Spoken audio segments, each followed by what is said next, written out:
Okay, let's start. So today we are going to discuss about the pattern designing, right? At first we will do this one, very basic one.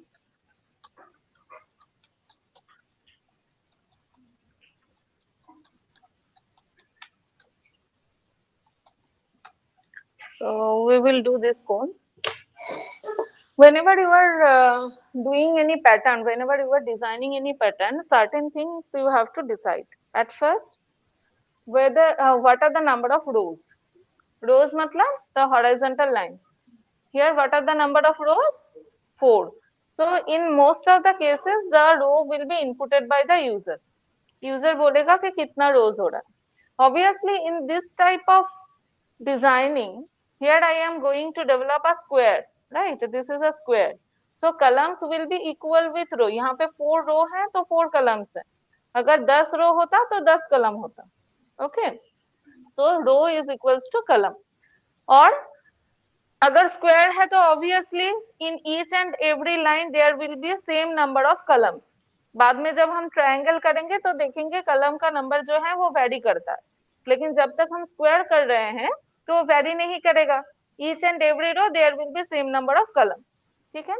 और यहाँ पे हम print क्या कर रहे हैं? What we are printing? Here we are printing star. Here we may print any number, here we may print any alphabets, but in this case we are going to print asterisks. Okay.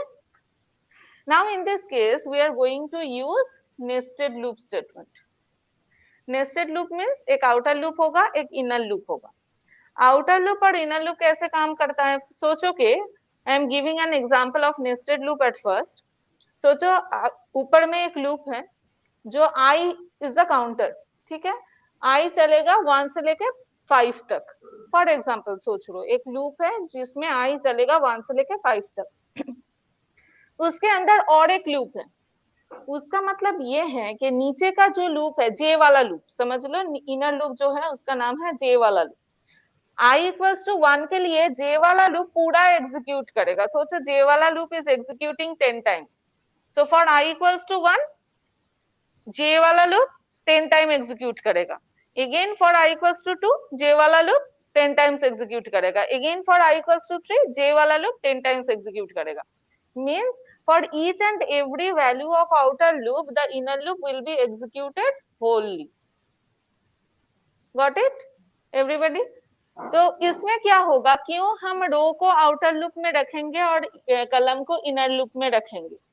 यहाँ पे जब भी हम designing करेंगे, रो will be controlled by the outer loop and column will be controlled by the inner loop. Why? Because for each and every row we have many columns. For each and every row we have many columns. तो एक रो में आएगा ये पूरा कलम जितना है print कर लेगा. मतलब क्या? एक वैल्यू के लिए सारा कलम प्रिंट कर दिया, नेक्स्ट रो में आएगा फिर ये पूरा कलम प्रिंट कर देगा, थर्ड रो में आएगा फिर ये पूरा कलम प्रिंट कर देगा. That means for each and every row, you have to execute the full column loop. So automatically the column will come in the inner side and row will come in the outer side. Okay. So let's start. पहले बताओ रो कितना है? पहले हम 4 लेके करते हैं फिर उसको यूजर इनपुट कर देंगे. ठीक है. रो कितना है बताओ? 4. तो हम लिखेंगे फॉर रो इन रेंज. आई और जे भी लिख सकते थे लेकिन हमारे दिमाग में रहे इसलिए रो यूज कर रही हूँ. For row in range 4. तो 0 से लेके 3 तक चलेगा, कहीं से लेके कहीं तक भी चले. We don't bother about this because we are not going to print any numbers, we are going to print asterisk. तो 4 बार चलना इंपॉर्टेंट है, कहां से कहां तक चल रहा है that is not important. So for row in range 4 हो गया. कलम कितना बार चलेगा? रो के अंदर आएगा कलम. फॉर कलम in range 4. ओके. 2 क्वेश्चन आया है. रो को डिफाइन नहीं किया, कलम अगर रो के अंदर नहीं आएगा तो क्या होगा? एक एक करके आंसर दे रही हूँ. रो को डिफाइन नहीं करना पड़ता. पहले पिछले क्लास में जब हम लिखे थे फॉर आई इन रेंज, तो आई को पहले डिफाइन किया था हमने. नहीं किया था।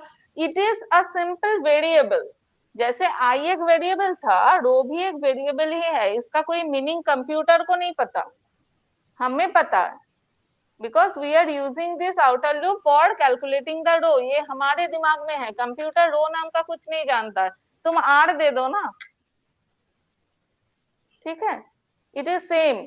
आई जैसा था, आर भी वैसा ही है, रो भी वैसा ही है, no difference. For I in range 4 और फॉर सी इन रेंज 4 दे दो, कुछ भी दे सकते हैं, वेरिएबल है, ठीक है। लेकिन हमारे दिमाग जानता है कि आउटर लूप में रो कंट्रोल्ड हो रहा है, इनर लूप में कलम कंट्रोल्ड हो रहा है।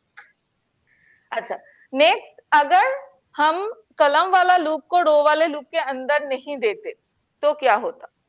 देखो, हमारे, ये मैं पहले भी बोली, हमारे हर एक रो के लिए कलम का लूप या फिर सारे कलम्स प्रिंट होना जरूरी है। For each row we need to print all the columns, ठीक है। मतलब क्या, फॉर एक आर के एक वैल्यू के लिए सी वाला लूप हमारा पूरा चाहिए ना, एक रो के लिए सारे कलम चाहिए, तो ये कैसे होगा? इनर लूप में डालेंगे तब भी होगा ना। आर के नेक्स्ट वैल्यू के लिए अगेन पूरा कलम चाहिए, आर के थर्ड वैल्यू के लिए अगेन पूरा कलम चाहिए। समझ में आया? कौन पूछा था ये वाला क्वेश्चन? Got it? ओके। अब हम इसके अंदर आके क्या प्रिंट करेंगे बताओ? What we will print? क्या प्रिंट करेंगे? क्या प्रिंट हो रहा है पैटर्न में? Asterisk, so we will print asterisk, ठीक है। लेकिन इसमें एक प्रॉब्लम होगा, देख लो प्रॉब्लम क्या है। एक बार प्रॉब्लम दिखा देती हूँ, then we will solve the problem, ठीक है।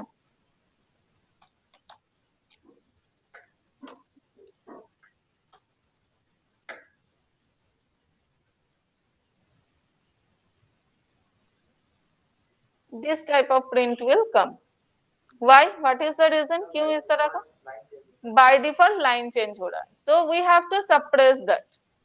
हमें हर एक स्टार प्रिंट करने के बाद तो स्लैश एन नहीं चाहिए, है ना। हर एक स्टार प्रिंट करने के बाद स्लैश एन आएगा तो ऐसे लंबा प्रिंट हो जाएगा। So we have to suppress that. How can we suppress that? क्या सिखाई थी मैंने? Comma and equals to, space भी दे सकते हो अगर तुम स्पेस डालना चाहते हो इनके बीच में, या फिर ब्लैंक दे दो, कुछ नहीं चाहिए हमें, स्टार के बाद कुछ नहीं चाहिए, नेक्स्ट स्टार ही पड़ेगा। लेकिन फिर भी और एक प्रॉब्लम होगा, देखो, से I am executing this one, अब क्या होगा? पूरा एक लाइन में आ जाएगा, ये भी हमें नहीं चाहिए, है ना। तो हमें न्यू लाइन कब चाहिए? हर 4 के बाद या फिर ऑल कलम प्रिंट करने के बाद, ठीक है। तो सोचो, आर के लिए, आर के एक वैल्यू के लिए हमने सारा कलम प्रिंट कर दिया, तो कंट्रोल कहाँ पे जाएगा? इसके बाद कंट्रोल कहाँ पे जाएगा? इस लूप तो एंड हो गया, ये वाला लूप एंड हो गया, तो इस लूप के बाहर आ जाएगा। So we need the new line statement at that time, है ना। So we will give a print statement here, बाहर आके यहाँ पे एक प्रिंट स्टेटमेंट देंगे हम। क्यों? रो के एक वैल्यू के लिए सारा कलम प्रिंट हो गया, बाहर आ गया, न्यू लाइन मिल गया। फिर नेक्स्ट रो के लिए सारा कलम प्रिंट कर दिया, बाहर आ गया, न्यू लाइन मिल गया। Got it everybody? देखो एग्जीक्यूट कर रहे हैं, now you get your result. अब हम इसको थोड़ा और मॉडिफाई करेंगे। क्या करेंगे? हम ये 4 वाला स्क्वायर हम इतना लूप लिख के प्रिंट नहीं करेंगे, इसका तो कोई मतलब ही नहीं होता, क्योंकि वो तो हम एक प्रिंट या 4 प्रिंट स्टेटमेंट से कर ही सकते थे। So we will take the number of rows from user, ठीक है, या फिर नंबर ऑफ लाइंस भी बोल सकते हैं इसको। So we will take that, line नाम दे देते हैं।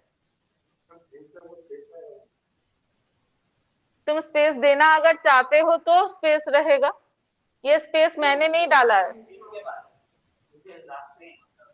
स्पेस नहीं है, फर्स्ट ब्रैकेट ओपन क्लोज। देने का मतलब क्या है बताओ, तुम बताओ। ये प्रिंट स्टेटमेंट क्या कर रहा है, देखो ये देने के बाद तो हमारा रिजल्ट चेंज हो गया ना, हुआ ना, कैसे हुआ बताओ,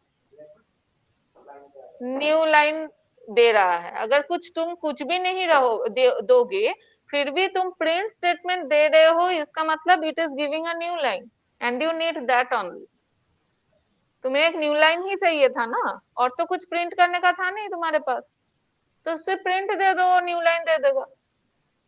गॉट इट? ओके, इनपुट ले लेते हैं, input the number of lines from user.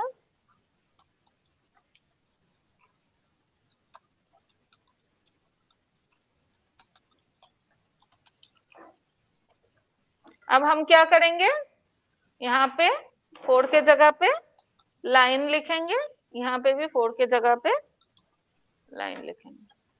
ठीक है, देखते हैं कैसे होता है एग्जीक्यूशन।